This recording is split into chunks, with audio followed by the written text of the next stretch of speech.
Hey, welcome to VoiceOver. I'm your host, Heather Bigley.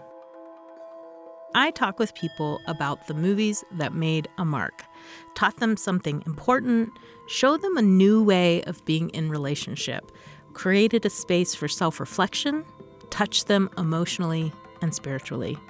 And it's not always the movie you'd expect. With today's guest, I'm going to talk about Arrival from 2016, directed by Denis Villeneuve. The script is adapted from a Ted Chiang short story called Story of Your Life. And it stars Amy Adams as a linguist, Louise Banks, who's asked by the American Army to help decode the language of extraterrestrials who are now hovering over Earth in their spaceships. She works with this physicist named Ian Donnelly, played by Jeremy Renner, and they develop this usable vocabulary to communicate with the aliens, who they've begun to call heptapods. As she works longer and longer in their language, her memory begins to work in a really different way. And she's either having flashbacks or it's flash forwards about her daughter and marriage. It's very unclear what's happening until the very end of the film. So, this movie was a huge success. I assume you've seen it, unless you're much younger than me, and then maybe you were a toddler. But I assume you've seen it, and you probably know the end, and you probably know what's going to happen. We'll be talking about all kinds of plot points in this discussion, so if you haven't seen it and you're nervous about spoilers, know that we will be discussing the film's most important reveal. And now, our guest, Ian Puente. Hey, make sure to stick around after the conversation for a few recommendations of other films you might like. I'm here with Ian Puente. Ian, welcome. Thank you. Hopefully you can make me look smart. That's the one thing I can do in editing is I have people talk to me about, thank you for editing me that way, because I sounded like I knew what I was talking about. You just play me at 1 1/4 speed and remove all the ums. Yes. That'd be great. Okay. So we're here tonight to talk about Arrival. And Arrival is this really fascinating film for me because I did not go into it expecting to have any kind of spiritual experience, right? It's a sci-fi movie. It's Denis Villeneuve, right? He's awesome, but he's done scary stuff. And so as I'm sitting there and I'm watching Arrival and having an incredibly spiritual experience, this idea or this question came to me, which is this a place where I'm supposed to have a spiritual experience, like in a movie theater? Is that what films can do? Should they do that? And we're coming out of a particular religious tradition that does use film didactically in some places. Yeah, unfortunately, not as successfully as other places have used them, but right. But also, we use film in religious experience. in education and all of those things. No, absolutely. I mean, look, I don't think I would have pursued a film degree if I hadn't had a number of meaningful spiritual experiences with it. I don't think you can really have an argument with anybody that, well, I'm sure some heartless folks have never shed a tear in a movie or felt emotion. They're built to have you feel those things. Right. But emotion and spirituality are not necessarily That's the exactly same. what I was going to say, which is, figuring out how to parse what is just an emotional reaction to swelling music or a particularly powerful performance versus a true kind of communion with God, for lack of a more elegant way of saying that. That's a pretty good way to say it. Thank you. Yeah. I try.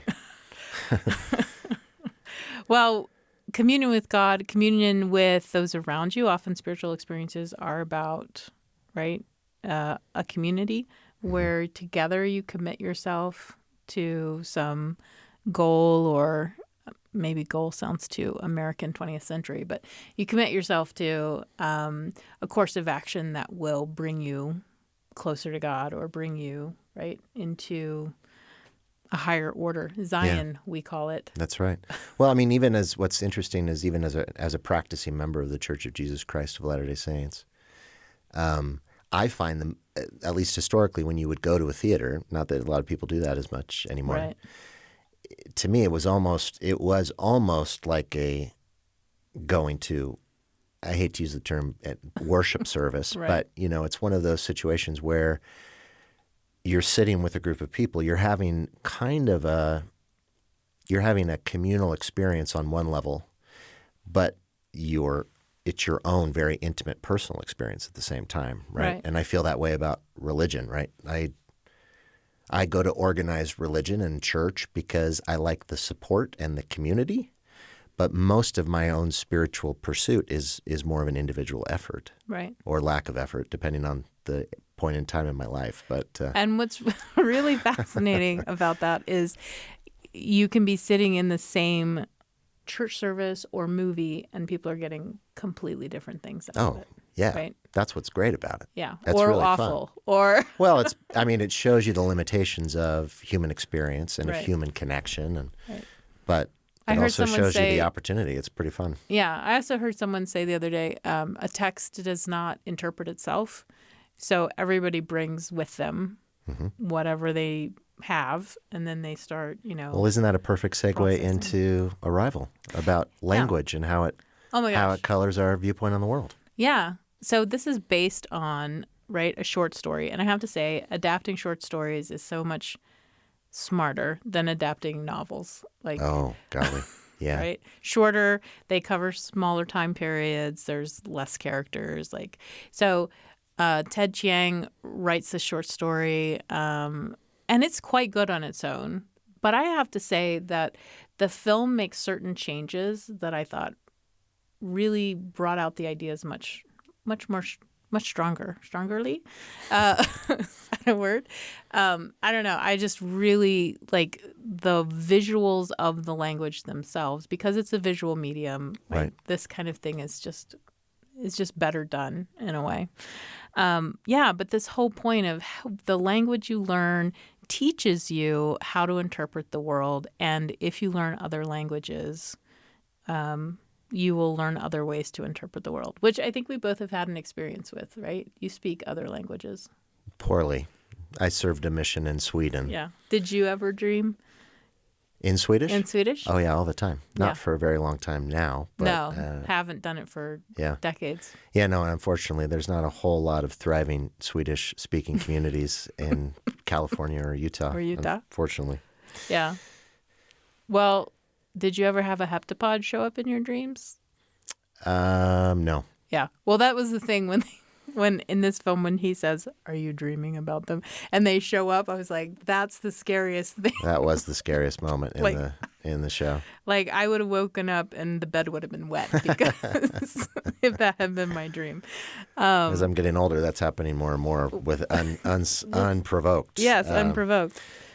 Look, the film to me, Denis, we're on a first name basis because we're very close friends. And also his name's harder to pronounce than his first name. Villeneuve. Yeah. Nice. Nicely done. He's Quebecois, right? He's from Montreal. I like to say they speak trucker French there. Oh, my gosh. It's totally unintelligible. No offense, Denis. I know you'll be listening to this later. Yeah. I feel like all of his films have a fairly significant spiritual component to them. Prisoners. Oh, my gosh. That's a hard movie to watch. It's a really unpleasant film to watch, but it's very much about a relationship with God and, the pros of that and the pretty dark cons of it when you set yourself up in opposition to him in a way. Even his first film, which I can't remember the name of, and I wouldn't necessarily recommend, but it's very much about, it's a redemption story. Right. And admittedly, Dune is a little more complex, and certainly I would say he has a complicated relationship with faith and spirituality. But yeah, it didn't surprise me, and it felt like there was a lot of things in there. Even down to the aliens. They looked like the hand of God to me, right? Yes. There was so much there. There's the number 7. Right. Well, and also, even the way that they interacted with him, that it was through a glass darkly, right? You're interacting with a higher power, and you're having a hard time interpreting what's coming to you, and a lot of that is a very spiritual kind of pursuit where you don't know what is the voice of God, what is real, and what am I just inserting my own thoughts into. I felt like the alien ship, it was more like a mountain, like it was stone. And at around 8 hours after landing, there's still no signs of what might be called first contact. Yeah, now the objects measure at least 1,500 feet tall. 2 are reported to have penetrated. You notice that? Like it was, they ascended to the mountain to speak with God, and Nice. I thought of it as an egg shaped, sort of like a concave egg. But, that's fair. yeah. That's fair. And the whole idea of time being circular, like basically all present. All things are present in the mind of God. Yeah. Right? You're pointing out things that I didn't really think of. Like I had such an emotional experience at the end of that film. Because to me it was this secular manifestation of an understanding of joy, right? In Revelations, we get this wonderful verse. I think it's Revelations 21, the Revelation. Sorry, all my evangelical students will be upset. The Revelation where, it says all things are known to God and he's going to wipe away all the tears, but it doesn't mean there won't be tears, right? It just means here's your Father who comes to comfort you and say it was worth it to some degree. Yeah. Right. And here is this movie where she makes this choice, a choice that angers her husband, right? And we're supposed to understand that the divorce is ultimately precipitates the separation and divorce, but right? largely he's decided I can't live with that kind of pain and I'm going to leave. Well, that creates a whole other ethical conversation that never gets touched on in that movie, which is she made a choice knowing what the end result was going to be, but she allowed him to partake in that choice without knowing what the end result was going to be. This sounds familiar. Yeah. Well, it's interesting to me because, we believe pretty strongly in this notion of a pre-mortal existence, that we kind of all came together with our Heavenly Father, with God, and made a decision to come to Earth. Now, there's different interpretations of what that decision entailed, but I feel pretty strongly that we had a strong sense of the pain and the difficulty we were going to be asked to undertake as part of this development, educational growth process. And so that really resonated with me when she decided, oh, this is going to really suck, but there's going to also be moments of great joy. Yeah. And so I'm willing to take the good with the bad. If you could see your whole life from start to finish, would you change things? I mean, for me, that's the understanding of joy. I think a lot of us have this idea that happiness is when and I would say happiness is a shallower understanding of joy. Sure. There's nothing wrong. Every night I get a full night's sleep and I, eat good food and there's no stress, right?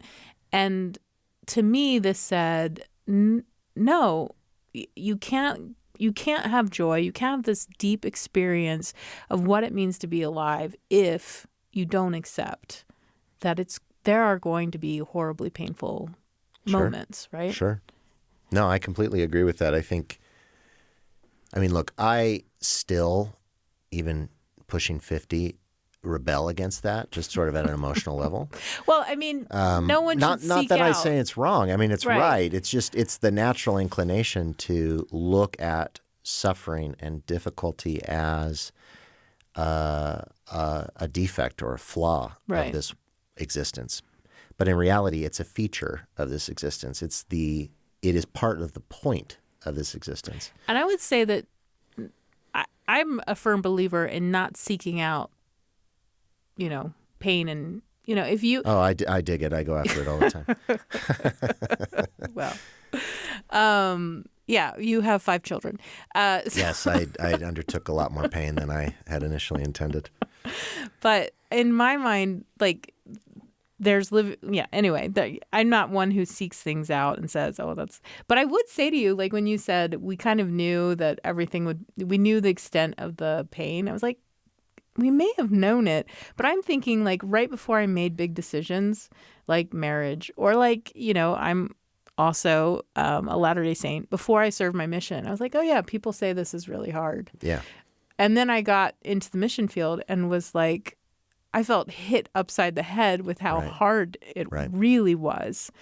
And so I had this intellectual knowledge, but I didn't have the experience. It's a totally fair way of looking at it. Yes, I do Right. think you can't know until you know, right? Right. Until you go through it. But we were not, I don't think we were unaware, or there was a lack of disclosure Right. about the things that were coming. There was transparency. There just was also, but there was a lack of understanding Yeah. of what that would actually entail and how difficult that would be. Right.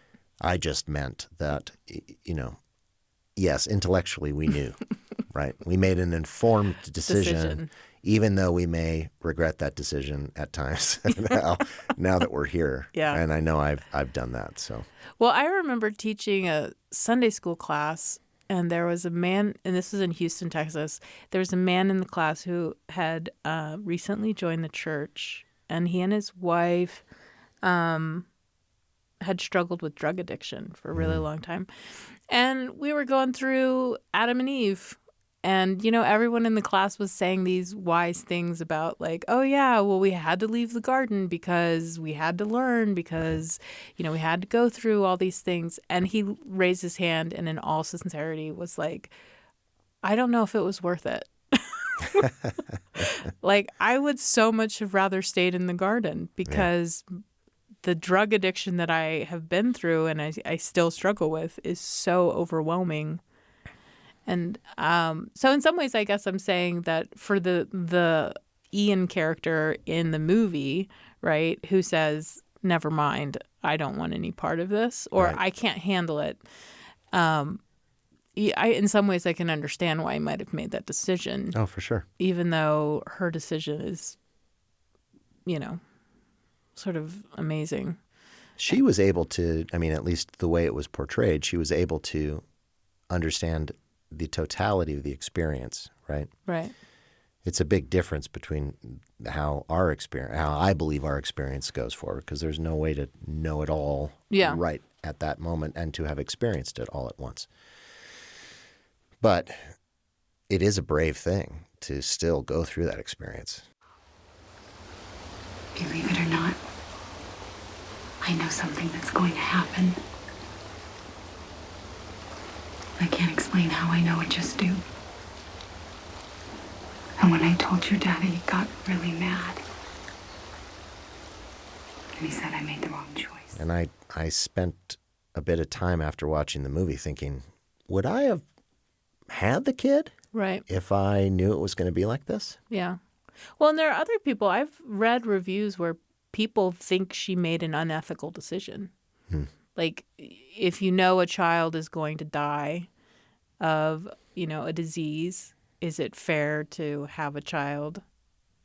Right? Like, they didn't get to make that decision. You're making the decision for them. What do you think about that? Again, people make decisions for each other all the time, Right. If people making decisions for you, and sometimes bad decisions on your behalf, was a reason to never exist, I think I'd probably take the bad decisions of others. And I don't know. We never really get into the girl. Yeah. We don't know her.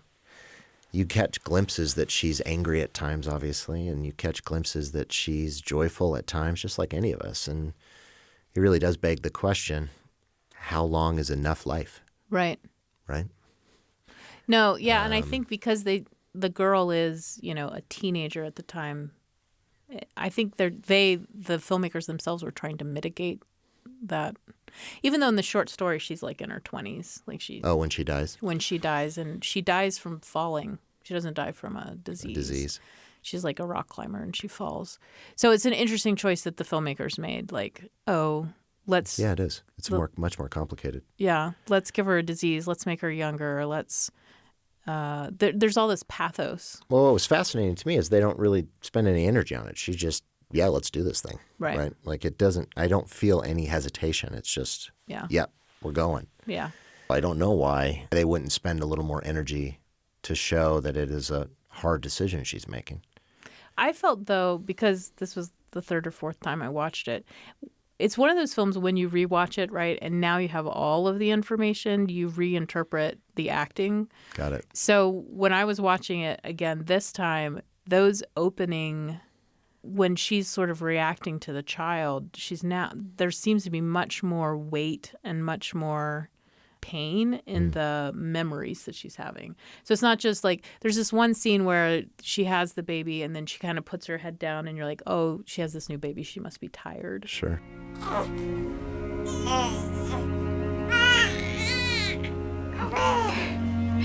back to me. Come back to me. And how it plays with our expectations.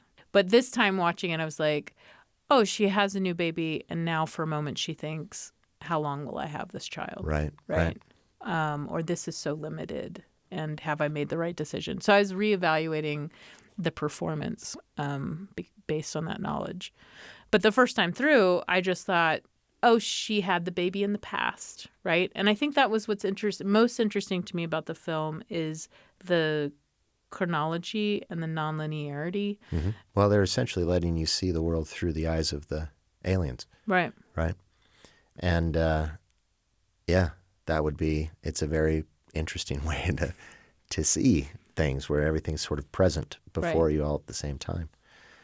I don't know how I'd make decisions. I can't, it's very hard to put yourself in that sort of a space, I suppose, right? Right. But, I mean, that's, I think we've said earlier, like the heptapods are sort of seeing us in the way that, or seeing time in the way that God sees it. Mm-hmm. So, I mean, it suddenly gives me some compassion for God that I never had before. Sure. Which is how, I mean, we're all down here saying, God, why did you let this happen? Right. And I'm not a believer in, everything happens for a reason, and God's got it all figured out. And if you just trust in Him, I'm a believer. No, it's messy. I think he makes the best of the mess. But free agency. Once we have that that ability to choose for ourselves. Yeah, the reason all bets are off. The reason things happen is because people made really bad decisions. Yep. And they're greedy and selfish. And yeah. So for me, it was, thinking about it now, I just feel like, oh, God he's kind of putting out a lot of fires all over the place. Yeah. And sometimes saying, well, I'm going to let that fire burn. Yeah. Well, it is one of those situations where he allows these things to happen. He has a much broader experience or broader viewpoint than we do. I mean, it's similar to the aliens, right? One, I forget, was it Abbott that was died yes. or in the explosion? Abbott death process. Yeah, death process. Costello. Where's Abbott?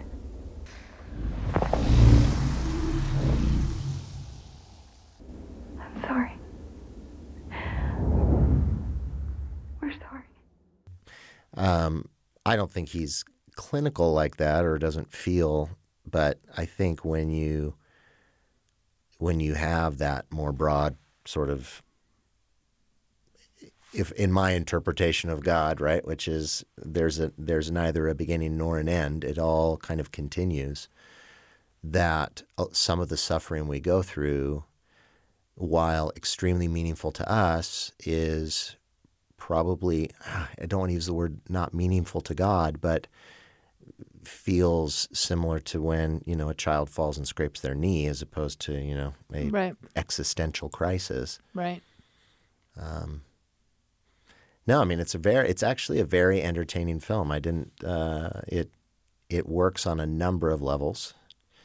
It's slow and it's methodical, but they let things build in a way that feels very real. Well, it's like 30 minutes in before you meet the heptapods. Right. Right. Which I love. Like, I'm the kind of person who, let's just develop the world. I want to get to know this world, and how things work in it before we sort of, Right. So I appreciated that. What did you have hesitations about the film? No, my biggest takeaway was, how do I get that lake house? Where is she? That's what I wanted to Yeah, know. where's a place like that in commuting distance to a university and a big city center? Right, But, and as a linguist, she has the money for it. That's all I yeah, thought. as someone who pursued their PhD, you know better than I do Yes. just how. Like on the social sciences side, they're not raking in the dough. That's what I know. She's a high-end linguist. I mean, Okay, well, let's get started. Today we are talking about Portuguese and why it sounds so different from the other Romance languages. The story of Portuguese begins in the kingdom of big money for sure. Big money from the obviously the government's paying her lots of cash That's to right. work That's on their right. projects. Yeah, that lake house was beautiful. It was really nice. And sets the tone for the whole film. I mean, that's the other thing about this is everything's in grays, right? Kind of, Very muted colors. muted, and the music is minor key, kind of Philip Glass kind of stuff. It's really, really evocative and nothing like what you would think. Again, this is supposed to be a sci-fi film, right? Well, and it's great in the sense that, with that kind of approach, it's not a movie that's telling you how to feel. It's not a movie that is trying to make you have a spiritual experience or really just make a judgment one way or the other. Like you feel like everything feels very real. Right. It feels quite observational. It's not like it's not sensational in any way, right?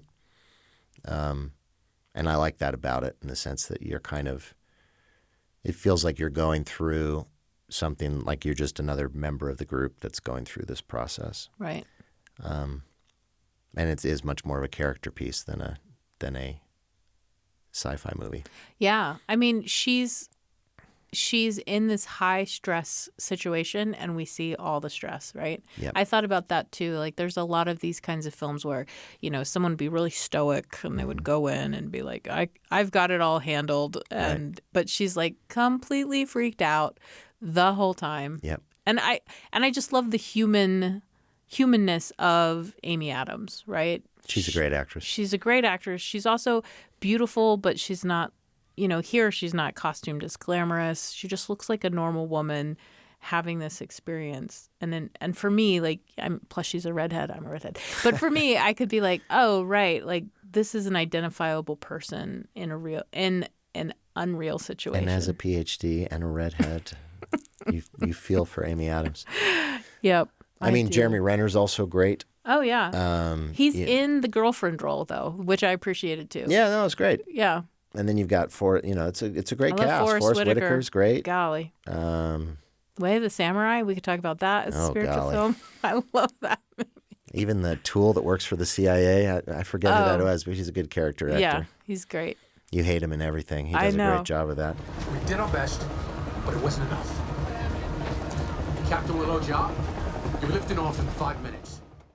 That must be one of the suckiest things to be, is an actor that you just get roles where people think you're a jerk and an idiot. So Who was that guy in Real Genius? And then he shows up in Ghostbusters. There's the 1980s version of that. Do you remember him? He's the EPA guy in Ghostbusters. Yes. He was also in Die Hard as is he? the jerk news guy that unveils that John McClane and Holly are married to each other. All right. And he gets punched by Holly at the end of the movie. It's fantastic. We're venturing That's fine. a little out. Yeah. Because I love in Ghostbusters where the EPA has a lot of power. I'm like, So much power. yeah, wow. Police, go shut that down. Okay, EPA bureaucrat, I will do that. I'll do exactly as you say, sir. Yeah, if someone were going to say, I'm going to watch Arrival, would you say anything? Like, would you prepare them in any way? Or what would you say to them? What would be your, like, 2-line? See, the first time I watched it, someone had told me a little bit when I went to watch it, and I didn't appreciate that. So no, I wouldn't tell somebody. Right. I think it's valuable to kind of have that reveal. Right. I usually not because it's an M. Night Shyamalan twist ending. Right. It's very meaningful to understand, to see that when you're watching it for the first time, to think that she's got this backstory of of loss, and then to realize, no, this is coming for her and she's going to do it. Yeah. Right. For me, to go back to that idea of emotion that we were talking about before, for me, movies have always been the safe place where you can feel the emotion. Sure. Right? You're in the dark. Yeah, you can cry a bit and everything's fine. Nobody's watching you. Yeah. And yeah, it's not you going through it, right? So for whatever reason, you're just being sympathetic. It's cathartic. Yeah. Right? To not have the suffering yourself. Right. But maybe learn something at the That's same right. time. Well, thanks for coming in. Thanks for chatting about this movie with me. And It was a lot of fun. Thanks for having me. Yeah, no problem. Arrival is one of those films that broke me, but in a good way. I didn't say this to Ian, but after the movie in the theater parking lot, I sobbed for 10 minutes. My husband was very concerned, even more so because I couldn't properly articulate actual words about what I was feeling. I was so upset. I don't know even how to say what was I feeling? That's the question. This film was able to articulate something that I knew spiritually, even though it scared me. And that the point of life is not happy endings, but in learning and growing, and I hesitate to say it, loving. I'm not very good at that love part. It's hard. And here was this character who made an incredibly hard choice to love, even when she knew there would be anguish and pain. Because joy is not ease and comfort and glee. Joy is knowing what it costs to bring you to God and knowing that the cost was worth it. I saw that on the screen in Arrival when our main character chooses, even though she knows that her daughter will die, to have a daughter, and chooses to marry her boyfriend, even though she knows he's going to leave her.